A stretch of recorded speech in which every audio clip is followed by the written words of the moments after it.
Innal hamdalillah nahmaduhu ta'ala wa nasta'inuhu wa nastaghfiruh wa na'udzu billahi min shururi anfusina wa min sayyiati a'malina.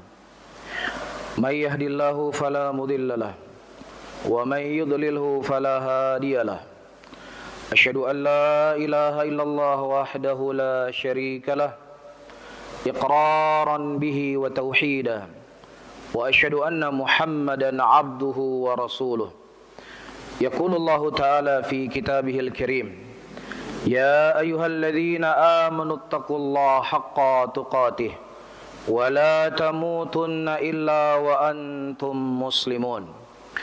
Ya ayyuhan nas ittaqu rabbakumul ladzi khalaqakum min nafsin wahidah wa khalaqa minha zawjaha وبث منهما رجالا كثيرا ونساء واتقوا الله الذي تساءلون به والأرحام إن الله كان عليكم رقيبا يا أيها الذين آمنوا اتقوا الله وقولوا قولا سديدا يصلح لكم أعمالكم ويغفر لكم ذنوبكم ومن يطع الله ورسوله فقد فاز فوزا عظيما.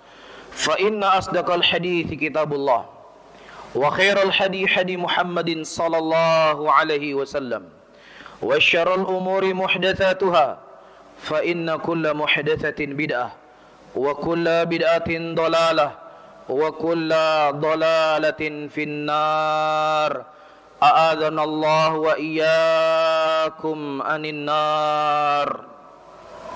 معاشر المسلمين, jamaah Jumat yang dimuliakan oleh Allah Rabbul Alamin. Apa saja yang kita capai hari ini dari dunia yang kita miliki, apakah itu harta ataukah kedudukan, kalau seandainya itu tidak bisa menyelamatkan kita dari neraka Allah, tidak bisa membuat kita masuk ke dalam surganya Allah, maka kita belum menjadi orang yang sukses, kita belum menjadi orang yang berhasil. Walaupun seluruh manusia di muka bumi ini mereka memandang kita adalah orang yang berhasil, orang yang sukses dari harta dan kedudukan yang kita miliki, namun di sisi Allah itu bukanlah sebuah kesuksesan.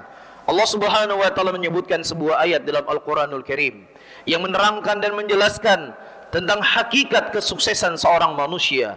Kullu nafsin dha'iqatul maut wa innamat tuwaffawna ujurakum yaumal qiyamah faman zuhzi'a 'anil nari wa udkhilal jannata faqad faz wa mal hayatud dunya illa mata'ul ghurur. Setiap yang namanya manusia pasti mereka akan merasakan yang namanya kematian. Apa yang dia lakukan di dunia ini, baik ataukah jelek, akan dibalas oleh Allah Subhanahu wa taala kelak di yaumul qiyamah. Dan barang siapa yang seseorang diselamatkan dari neraka dan kemudian dia dimasukkan ke dalam surganya Allah Rabbul Alamin, maka mereka adalah orang-orang yang sukses, mereka adalah orang-orang yang menang. Dan ini merupakan kemenangan yang hakiki para hadirin yang dimuliakan oleh Allah. Karena kehidupan dunia, sehebat apapun kedudukan kita di dunia ini, ada masa suatu saat kita akan meninggalkan dunia tersebut, atau kita masih tinggal di dunia sementara apa yang kita miliki sudah hilang dari tangan kita. Oleh karena itu, orang yang cerdas adalah orang yang mereka selalu berusaha untuk mendapatkan kesuksesan yang ada di sisi Allah, kenikmatan yang lebih besar dan kenikmatan yang lebih lama. Tidak lain, itulah surganya Allah Rabbul Alamin. Oleh karena itu, Allah Subhanahu wa taala dan Rasulnya telah menjelaskan dan menerangkan kepada kita seluruhnya bagaimana kita bisa masuk ke dalam surganya Allah, agar bagaimana kita bisa selamat dari nerakanya Allah Rabbul Alamin. Di antara hal yang paling terbesar yang akan mengantarkan seseorang ke dalam surganya Allah, istiqomahnya seseorang hidup di dunia ini dengan menjalankan perintah Allah dan menjauhi segala larangan Allah Rabbul Alamin. Allah Subhanahu wa taala menyebutkan prinsip ini dalam Al-Qur'anul Karim. Innal ladzina qalu rabbunallah thumma istaqamu tatanazzalu alaihimul malaikatu alla takhafu wa la tahzanu wa ubshiru bil jannati allati kuntum tu'adun. Sesungguhnya orang-orang yang berkata Rabb kami adalah Allah, Thumma istaqamu, kemudian mereka istiqamah di atas pengakuan mereka bahwasannya kami mencintai Allah, kami mencintai Rasul, kami mencintai surga, kami mencintai Islam ini. Bentuk kecintaan tersebut dengan dia istiqamah di jalan Allah Rabbul Alamin. Dan Allah Subhanahu wa taala memberikan kabar gembira sebelum dia meninggalkan dunia ini dengan diutus kepadanya malaikat, dan malaikat tersebut berkata, "Allah takhafu, jangan engkau takut apa yang kau lewati setelah kematianmu dalam kuburmu dan kelak di yaumul qiyamah. Allah Subhanahu wa taala memberikan kepada kamu kebahagiaan, Allah memberikan kepada kamu kemenangan dikarenakan kamu mau bersabar sedikit di dunia ini untuk taat kepada Allah Subhanahu wa taala. Engkau bisa bersabar untuk tidak berbuat maksiat kepada Allahur Rabbul Alamin dalam waktu yang sangat singkat." Para hadirin yang dimuliakan oleh Allah, Allah Subhanahu wa taala tidak meminta kepada kita banyak dari waktu yang kita lewati dari ibadah, tetapi sebagian kecil dari waktu yang kita lewati Allah tuntut untuk kita beribadah kepada Allahur Rabbul Alamin. Kalau kita menghitung dari waktu, para hadirin, satu hari satu malam kita sholat 5 waktu. Kalau kita hitung waktu mungkin cuma 1,5 jam. Yang tersisa daripada waktu tersebut, silahkan kita mencari dunia, silahkan kita beristirahat, silahkan kita melakukan apa-apa yang tidak dilarang oleh Allah Subhanahu wa taala. Amalan yang begitu ringan, amalan begitu mudah, dan waktu yang begitu singkat. Tetapi balasan yang akan diberikan oleh Allah Subhanahu wa taala adalah khabar gembira sebelum dia masuk ke dalam surga. Allah telah memberikan khabar gembira di dunia ini. Wala tahzanu, dan jangan pula engkau bersedih. Jangan engkau sedihi apa yang kau tinggalkan dari istri dan anak-anakmu, apa yang telah engkau kumpulkan harta di dunia. Allah Subhanahu wa taala akan menjaganya. Oleh karena itu seorang muslim, dia tidak butuh dengan yang namanya asuransi agar bagaimana anaknya bisa hidup layak setelah dia mati, agar anaknya bisa menempuh pendidikan yang tinggi setelah dia mati. Dengan dia taat kepada Allah, dengan dia patuh kepada Allah, dengan dia menjaga batasan-batasan Allah, maka Allah Subhanahu wa taala akan menjadi penjamin untuk keluarganya, untuk istrinya dan harta yang dia tinggalkan. Sungguh sangat bahagia seorang muslim, dia meninggalkan dunia ini, datang malaikat memberikan kabar gembira seperti ini. Nah, kalau seandainya berita itu belum sampai kepada kita para hadirin, berita itu belum terdengar di telinga kita, maka kita belum layak untuk beristirahat. Kita belum layak untuk menganggap enteng segala hal yang ada di sekitar kita. Al-Imam Ahmad rahimahullahu ta'ala, beliau pernah ditanya, "Wahai Imam, kapan istirahatnya seorang muslim?" Kata beliau, istirahatnya seorang muslim ketika dia mampu mengucapkan La ilaha illallah sebelum dia menutup kehidupannya di dunia ini. Dalam riwayat yang lain Imam Ahmad mengatakan, istirahatnya seorang muslim ketika kakinya menuju ke dalam surganya Allah Rabbul Alamin. Kita hidup di zaman fitnah. Kita hidup di zaman yang seseorang begitu bermudah-mudahan berbuat maksiat kepada Allah Rabbul Alamin. Kita hidup di zaman manusia tidak memiliki rasa malu kepada Allah. Kita hidup di zaman kekufuran dianggap sebagai kemodernan. Kita hidup di zaman yang namanya tauhid, yang namanya sunnah dianggap sebagai pemecah belah umat, dan seterusnya dan seterusnya. Di zaman Rasulullah sallallahu alaihi wasallam, ada seorang laki-laki Nasrani, kemudian dia mengucapkan syahadat di depan Nabi sallallahu alaihi wasallam, dan dia menghafal surat Al-Baqarah, dan kemudian dia menghafal surat Ali Imran. Tetapi subhanallah, akhir hayatnya laki-laki ini kembali murtad dari jalan Allah Subhanahu wa taala, atau murtad dari agama Allah. Padahal dia telah melihat wajah mulia Nabi Muhammad sallallahu alaihi wasallam. Dia bergaul dengan Abu Bakar, bergaul dengan Umar, Utsman dan Ali. Dan bersamaan dengan itu beliau menghafal Al-Quran. Ternyata ini tidak ada jaminan seseorang bisa mati di atas Islam. Kalau seandainya ada orang yang melihat wajah Rasulullah, yang mereka telah menghafal sebagian Al-Quran, tidak menjamin mereka mati di atas Islam, bagaimana lagi dengan kita para hadirin yang dimuliakan oleh Allah? Bagaimana dengan kita yang setiap hari kita berkutat dengan dosa, setiap hari kita berkutat dengan maksiat? Mata ini tidak lepas dari dosa, telinga ini tidak lepas dari dosa, mulut ini tidak terlepas dari dosa. Tetapi tidak ada kekhawatiran pada diri kita sedikit pun akan akhir dari kehidupan kita. Oleh karena itu kita harus mengetahui, dan kemudian kita berusaha untuk menjalankan agar bagaimana kita bisa istiqomah di jalan Allah, agar bagaimana malaikat bisa menghampiri kita dan berkata, alla takhafu wa la tahzanu. Yang pertama para hadirin yang dimuliakan oleh Allah, kita tidak bisa lepas dari Allah Rabbul Alamin. Kita harus selalu memanjatkan doa kepada Allah agar Allah Subhanahu wa taala memberikan keistiqomahan kepada kita, memberikan kepada kita agar selalu cinta kepada ibadah kepada Allah. Jangan kita mengandalkan amalan yang telah kita lakukan. Jangan kita hanya mengandalkan ilmu yang kita miliki. Jangan kita hanya mengandalkan hebatnya kita dalam membaca Al-Quran. Sebagaimana telah kita sebutkan tadi, kalau seandainya seseorang tidak diberikan taufik oleh Allah Rabbul Alamin, dia tidak akan mendapatkan kebaikan dan tidak akan mati di atas keislaman. Ummu Salamah radhiyallahu taala anha, beliau menceritakan, wa kana aktsaru du'ain Nabi sallallahu alaihi wasallam, ya muqallibal qulub tsabbit qalbi ala dinik. Di antara doa yang paling sering dipanjatkan oleh Nabi sallallahu alaihi wasallam, ya muqallibal qulub, wahai zat yang membolak-balik hati manusia, kokohkanlah aku di atas agamamu. Nabi Muhammad sallallahu alaihi wasallam, seorang nabi, seorang rasul yang selalu dijaga Allah Subhanahu wa taala, yang tidak pernah berbuat dosa, yang tidak pernah berbuat maksiat, tetapi beliau tidak pernah mengiringi lisan beliau. Justru beliau selalu membasahi lisan beliau untuk berdoa kepada Allah Rabbul Alamin. Kita tanya pada diri kita para hadirin yang dimuliakan oleh Allah, dalam satu hari ini apakah kita pernah mengatakan ya muqallibal qulub tsabbit qalbi ala dinik? Ataukah dalam minggu ini apakah kita pernah mengatakan ya muqallibal qulub tsabbit qalbi ala dinik? Ataukah dalam bulan ini kita pernah mengatakan ya muqallibal qulub tsabbit qalbi ala dinik? Atau jangan-jangan kita sudah hidup di dunia sekian puluh tahun, kita tidak pernah berdoa, tidak pernah meminta kepada Allah,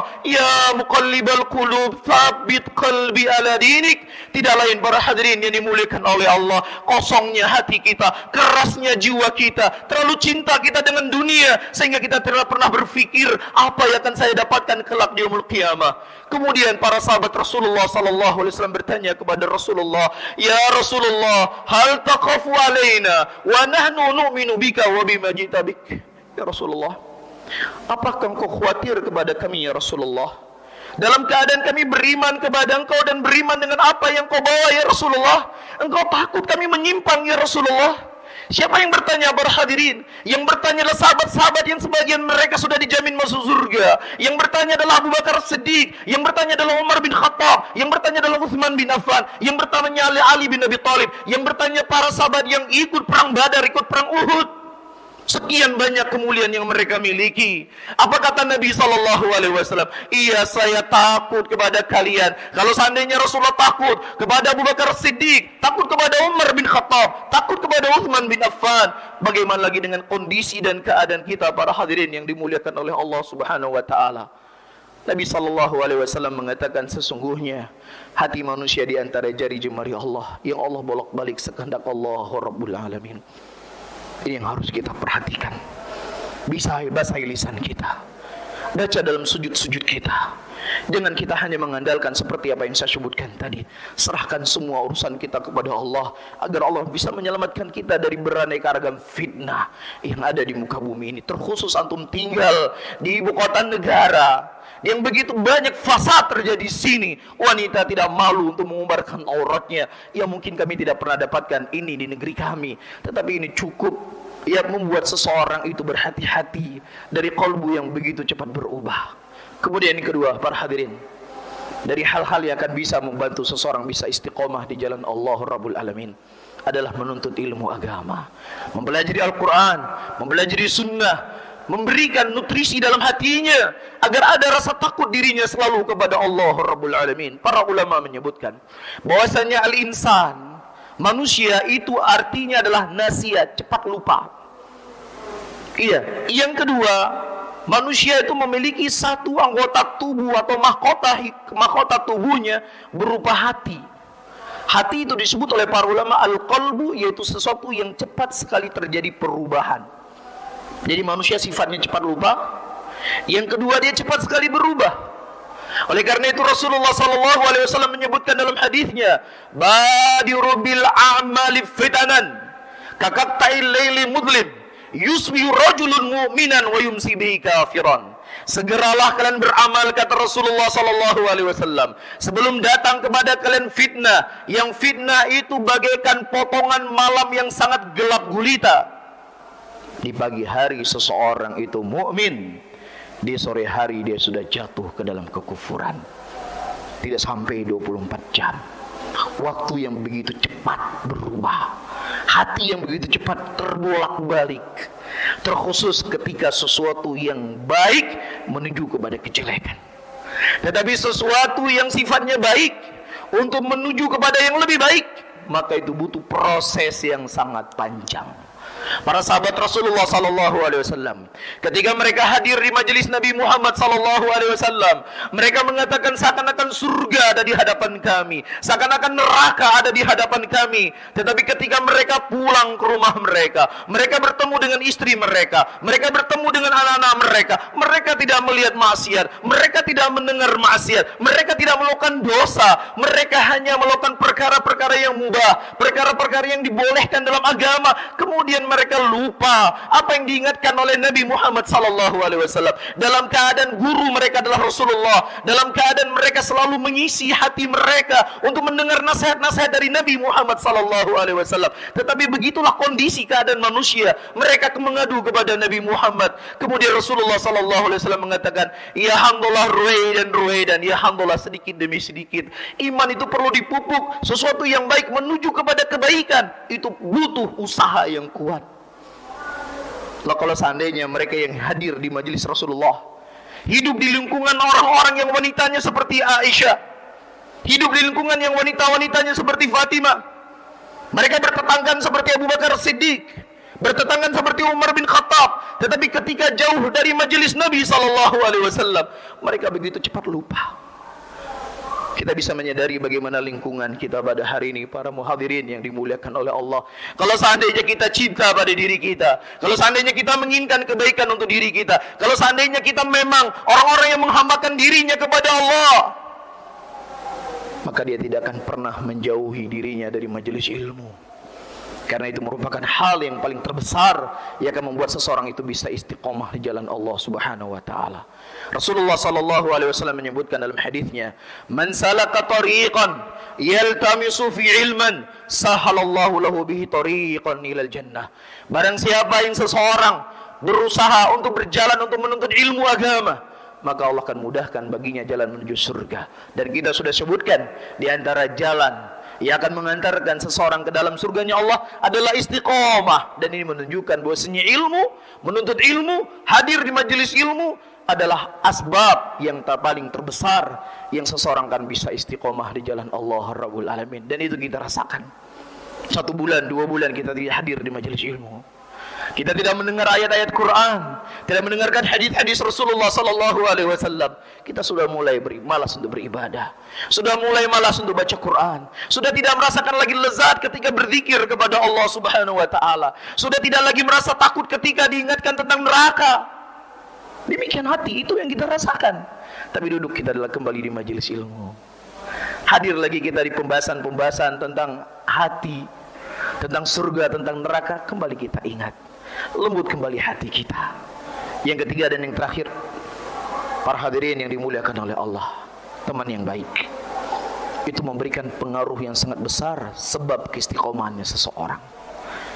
Iya, ketika dia salah dalam memilih teman, sesuatu yang telah dia bangun, sesuatu yang telah dia miliki, kecintaan kepada kebaikan, terkadang itu bisa sirna ketika dia salah memilih sahabat dalam dia bergaul. Allah Subhanahu wa taala menyebutkan prinsip ini dalam Al-Qur'anul Karim. Wasbir nafsaka ma'al ladzina yad'una rabbahum bil ghadati wal 'ashi yuriduna wajha wa la ta'du 'ainaka 'anhum. Sabarlah engkau dengan orang-orang yang mereka selalu mengingat Allah siang dan malam, dan jangan kamu pernah berpaling dari mereka, kata Allah Rabbul Alamin. Oleh karena itu tidak ada sesuatu yang paling disesali kelak di yaumul qiyamah dari orang-orang yang dicelupkan oleh Allah ke dalam neraka, dia orang-orang yang telah dikumpulkan oleh Allah bersama iblis. Di antara penyesalannya mereka tidak memilih teman yang baik di dunia ini. Allah Subhanahu wa taala mengatakan, yauma ya'uddu dzalimu 'ala yadayhi, hari di mana orang-orang zalim mereka menggigit tangan jari-jari mereka. Dan mereka mengatakan kalau seandainya dulu kita menjadikan Rasulullah SAW sebagai panutan untuk kita, ya laitani lam attakhid fulanan khalila. Alangkah indahnya kalau aku dulunya tidak menjadikan dia sebagai temanku, yang dia telah menyesatkan aku dari mengingat Allah Subhanahu wa taala. Hari ini di dunia kita bisa berbangga, saya punya teman dari para pejabat, saya punya teman para pengusaha, saya punya teman orang-orang kaya, saya punya teman orang-orang yang berpengaruh. Kalau itu semuanya tidak bisa mengantarkan Anda untuk taat kepada Allah, kalau itu semuanya tidak bisa mengantarkan Anda dalam surganya Allah, kalau itu justru akan mengantarkan Anda dalam kecelakaan dan kesengsaraan kelak di yaumul qiyamah, maka ini merupakan kerugian yang besar yang akan kalian miliki. Allah Subhanahu wa taala mengatakan dalam Al-Qur'an, "Alakhilla yauma idzin ba'dhum ila ba'din ila ba'd." Allah mengatakan alakhilla yauma idzin ba'dhum. Allah Subhanahu wa taala mengatakan alakhilla, orang-orang yang bersaudara, orang-orang yang berteman di dunia ini, yang di dunia mereka saling membantu, di dunia mereka saling tolong menolong, di dunia mereka saling dukung mendukung. Tapi kelak di yaumul qiyamah mereka akan saling bermusuhan satu dengan yang lainnya. Yang satu berkata, ya fulan, ya Allah, si fulan yang mengajak dia untuk berbuat maksiat, ya Allah. Yang satunya mengatakan, tidak ya Allah, dia justru yang mengajak saya untuk berbuat maksiat, ya Allah. Justru dia yang mengajak saya untuk menyimpang dari jalanmu, ya Allah. Nah, tetapi persaudaraan yang hakiki, para hadirin, persaudaraan yang dibangun di atas takwa kepada Allah Rabbul Alamin. Walaupun dia dari sisi dunia adalah orang yang tidak punya apa-apa, walaupun dia tinggal masih di rumah sewa, walaupun dia terkadang makan saja sulit, tapi kalau orang tersebut bisa menambah keimanan kita, bisa mengajak kita kepada jalan kebaikan, maka itulah orang yang Allah perintahkan kita, wasbir nafsaka ma'alladzina yad'una rabbahum, bersabarlah engkau dengan orang-orang yang selalu mengingat Allah siang dan malam. Barakallahu li wa lakum fil Qur'anil azim wa nafani wa iyyakum bima fihi minal ayati wa dzikril hakim. Fataqabbalallahu minni wa minkum innahu samii'un alim. Astaghfirullah.